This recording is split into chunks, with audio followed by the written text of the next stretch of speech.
Assalamualaikum warahmatullahi wabarakatuh. Bapak ibu-ibu, viral ada santri cilik yang mana nasihatin Kiai Iman ya. Wah, berani sekali ini ya. Padahal Kiai Iman kan ilmunya udah tinggi ya, cuman dapat semprotan dari Kiai cilik ini. Oke, seperti apa? Dan nanti Ustadz kampung ya, yang mana semprot para oknum-oknum Habib yang ngaku-ngaku, terutama yang membanggakan nasab ya. Ini wajib harusnya disimak sih ya, karena mulia itu bukan karena nasab. Oke, coba kita ke videonya ya bapak-bapak ibu-ibu. Laisa ibnan li Ahmada li adami dikrihi fi kutubil ansabil muasirati awil qaribati bi zamani Ahmad bin Isa. Pak Imad mengatakan Imam Abdullah atau yang bisa disebut Imam Ubaidillah itu bukan putra dari Imam Ahmad, dengan alasan tidak ada satupun kitab sejaman atau yang mendekati yang menyebutkan bahwa Imam Ubaidillah itu putra Imam Ahmad. Dari perkataan ini, Pak Imad menafikan kesohihan nasab Sadah Ba'alawi yang tersambung kepada Rasulullah Shallallahu Alaihi Wasallam dengan alasan tidak ada satupun kitab yang sejaman atau yang mendekati yang menyebutkan Imam Ubaidillah putra dari Imam Ahmad. Yang mana alasan seperti ini tidak sesuai dengan kaidah-kaidah yang ditetapkan oleh ulama ahli nasab. Sadarlah wahai umat baginda Nabi bahwa Nabi kita telah memberikan panduan bahwa sebenarnya yang terdekat menurut pandangan Allah adalah di antara kita yang paling bertakwa. Shallu ala Nabi Muhammad. Umat manusia hari ini di muka bumi kurang lebih 8 miliar. Dari 8 miliar, 2 miliar beragama Islam. 4 miliar sisanya menganut berbagai agama yang lain. Dan 2 miliar sisanya tidak percaya akan suatu agama. Maka beruntunglah kita dari 8 miliar penduduk bumi yang tinggal di planet ini, kita menjadi orang-orang yang beriman. Dan di antara 8 miliar, 2 miliar ini adalah umat baginda Nabi Muhammad SAW yang merespon dakwah ajakan beliau ummatul ijabah. Seluruh umat manusia, alam semesta memang benar adalah keluarga besar, karena kita adalah tercipta dan dicipta oleh satu Tuhan, Allah Subhanahu wa taala, dan semuanya semesta ini berasal dari satu wujud, Sayyidil Wujud, Nur Baginda Nabi Muhammad SAW. Ketika kita menisbatkan diri atau ternisbatkan sebagai umat baginda Nabi Muhammad, maka kita sudah seharusnya belajar memantaskan diri kepada titel gelar umat Sayyidina Muhammad yang rahmatan lil alamin. Teladan kita adalah satu, baginda Nabi. Semakin dekat dengan akhlak Nabi, semakin dekat dengan ajaran Nabi, maka semakin mulia dalam pandangan Allah Subhanahu wa taala. Nabi kita penyayang kepada umat manusia, bahkan kepada non-muslim pun. Nabi kita penyayang kepada binatang, tumbuhan. Suatu ketika saat Nabi harus menjalankan tugas sebagai panglima perang, menumpas mereka yang menjadi kanker penyakit umat, orang-orang yang dengan kekufurannya merajalela menyebarkan virus-virus kekufuran, maka harus dilepas dari tubuh umat ini dengan peperangan. Peperangan bermakna rahmat dalam arti melepas virus kebencian dari tubuh umat. Apa yang terjadi? Di tengah pasukan sedang berjalan menuju medan pertempuran, Nabi tiba-tiba mengutus seorang sahabat, engkau berdiri di sana, jaga seekor anjing betina yang sedang menyusui anak-anaknya, agar ia tidak merasa resah ketakutan. Begitu juga Nabi begitu penyayang saat ada seekor binatang yang ternyata bisa berbicara sebagaimana bicaranya manusia. Minta jaminan ketika ditangkap oleh seorang pemburu, dia sedang menyusui anak-anaknya. Dalam satu riwayat kijang, menjangan, dan banyak riwayat lainnya. Kemudian Nabi menyediakan diri beliau sebagai jaminan sehingga binatang tersebut selesai tugasnya menyusui anaknya dan menyerahkan dirinya kepada sang pemburu. Nabi didatangi oleh seekor unta yang sedang nangis melenguh.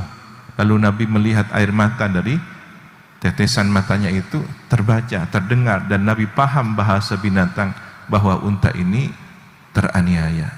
Lalu dicarinya siapa pemilik sang unta. Datanglah orang itu.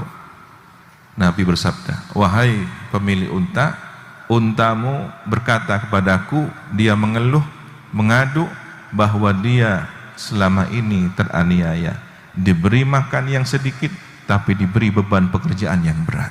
Nabi tidak hanya membela hak-hak manusia tapi bahkan juga hak binatang. Nabi pun bersabda, man ada demian, siapa yang mengganggu non muslim yang berada dalam tanggung jawab wilayah daulah Islam, tunduk patuh, hidup berdampingan, saling toleransi, siapa yang menyakitinya faqad adani, maka sungguh menyakitiku. Dan siapa yang menyakiti Nabi berarti menyakiti Allah Subhanahu wa taala. Lengkap ajaran Islam, tapi diri kita inilah yang jauh, sehingga kadang-kadang orang menyalahkan Islam karena akhlak umatnya.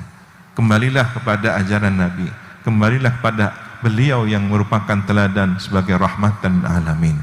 Ketika Nabi saja baik dengan seluruh semesta, apalagi kita harus belajar bagaimana baik dengan sama muslim. Al-muslim akhul muslim. Tidak perlu kita menyinggung saudara kita hanya persoalan keturunan, garis keturunannya. Selama dia adalah orang yang bertakwa, dialah yang terdekat di sisi Allah Subhanahu wa taala. Hari ini kita akan dihilangkan kepercayaan kepada panutan-panutan umat hanya persoalan nasab. Sadarlah wahai umat baginda Nabi bahwa Nabi kita telah memberikan panduan bahwa sebenarnya yang terdekat menurut pandangan Allah adalah di antara kita yang paling bertakwa. Fastabiqul khairat, berlomba-lombalah untuk yang terdepan dalam garis ketakwaan. Semoga kita membahagiakan baginda Nabi Muhammad SAW. Jasa besar Nabi, setidaknya kita matur sakalangkong dengan ajaran doa, jazallahu anna wa anil muslimin sayyidana Muhammadan sallallahu alaihi wa alihi wasallam ma huwa ahlu. Bersama kita berdoa mengucapkan ungkapan terima kasih atas jasa-jasa terbaik Nabi, jasa-jasa besar Nabi kepada diri kita dan umat Islam seluruhnya. Allah lah yang maha membalas dan paling pantas memberikan balasan terbaik kepada Nabi. Bismillahirrahmanirrahim. Jazallahu anna. Kalau Ubaid itu butuh verifikasi kitab zaman atau yang mendekati katanya, maka Syamsul Qadir Jailani pasti batal. Jangankan Syamsul Qadir Jailani katanya, bahkan Siti Fatimah dan Sayyidina Al-Hasan wal Husain kalau pakai kitab sezaman atau yang mendekati maka gagal sebagai cucu Nabi katanya dan putra Nabi katanya. Ini kok tambah bodoh ini, Masya Allah.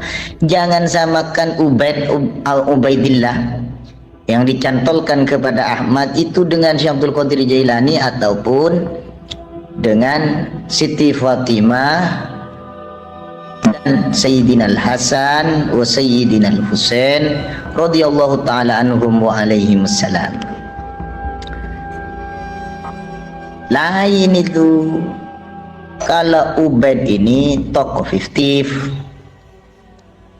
Kalau Syekh Abdul Qadir Jailani itu tokoh historis, tokoh terkenal, apalagi Siti Fatimah, Sayyidina Al-Hasan wal Husain. Jangan disamakan demi membela Ba'alawi kok sampai segitunya.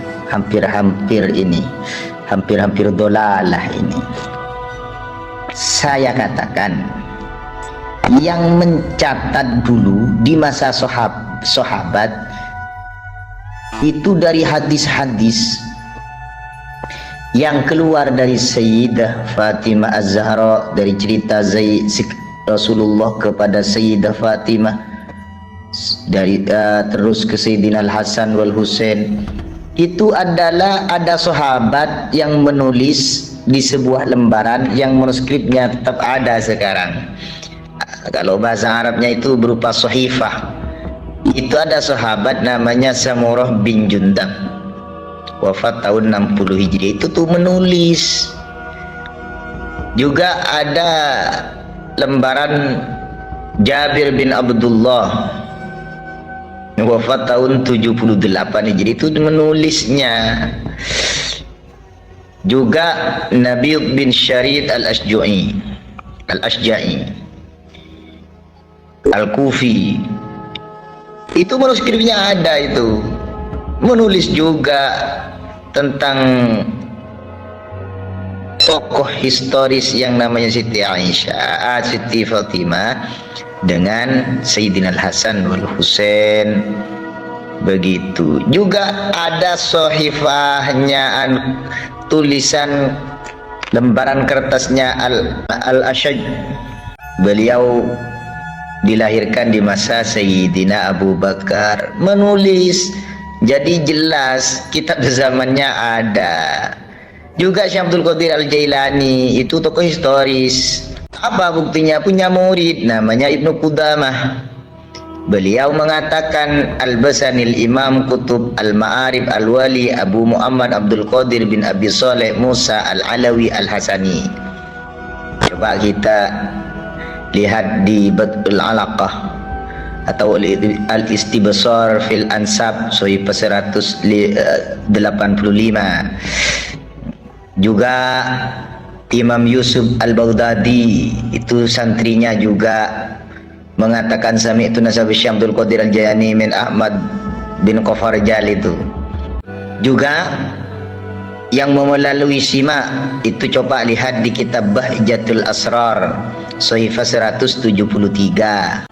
Al-Allamah Ali bin Yusuf As-Santofi, wafat tahun 713 Hijriah, berkata, akhbarana al-faqih as-sayyid Ahmad bin Hasan al-Baghdadi qala akhbarani qadil qudat Abu Saleh Nasr qala akhbarani walidi. Kalau Ubaid itu butuh verifikasi kitab zaman atau yang mendekati katanya, maka Syekh Abdul Qadir Jailani pasti batal. Jangankan Syekh Abdul Qadir Jailani katanya, bahkan Siti Fatimah dan Sayyidina Al-Hasan wal Husain kalau pakai kitab sezaman atau yang mendekati, maka gagal sebagai cucu Nabi katanya dan putra Nabi katanya. Ini kok tambah bodoh ini, Masya Allah. Jangan samakan Ubaidillah yang dicantolkan kepada Ahmad itu dengan Syekh Abdul Qadir Jailani ataupun dengan Siti Fatimah dan Sayyidina Al-Hasan wa Sayyidina Al-Husain radhiyallahu ta'ala anhum wa alaihimussalam. Lain itu. Kalau Ubaid ini tokoh fiktif, kalau Syekh Abdul Qadir Jailani itu tokoh historis, tokoh terkenal, apalagi Siti Fatimah, Sayyidina Al-Hasan wal Husain. Jangan disamakan demi membela Ba'alawi kok sampai segitunya. Hampir-hampir ini, hampir-hampir dolalah ini. Saya katakan, yang mencatat dulu di masa sahabat itu dari hadis-hadis yang keluar dari Sayyidah Fatimah Az-Zahra, dari cerita Nah, itu dia ya Bapak Ibu, yang mana tadi ada santri cilik ya nasihatin Kiai Imad tentang nasab ini. Dan tadi juga ada Ustadz kampung ya mengingatkan agar para oknum-oknum yang sering membanggakan nasab ini tidak lagi membanggakan ya, karena sangat-sangat tidak dianjurkan untuk membanggakan nasab ini ya. Dan tadi juga ada Kiai Haji Abdul Ghalib ya nasihatin Gus Wafi, yang mana jangan sampai segitunya ya. Menurut Kiai Haji Abdul Ghalib membela Habib. Nah, terserah ya Bapak Ibu mau gimana. Di sini kita hanya menayangkan ya, untuk kepercayaannya silahkan masing-masing ya. Kita doakan semoga semuanya sehat selalu. Kiai Haji Abdul Ghalib, Kiai Imad, Gus Wafi sehat selalu, amin. Oke, Bapak Ibu, semoga kita semuanya juga sehat, amin. Sampai berjumpa di next video. Tunggu informasi-informasi video selanjutnya. Terima kasih. Assalamualaikum warahmatullahi wabarakatuh.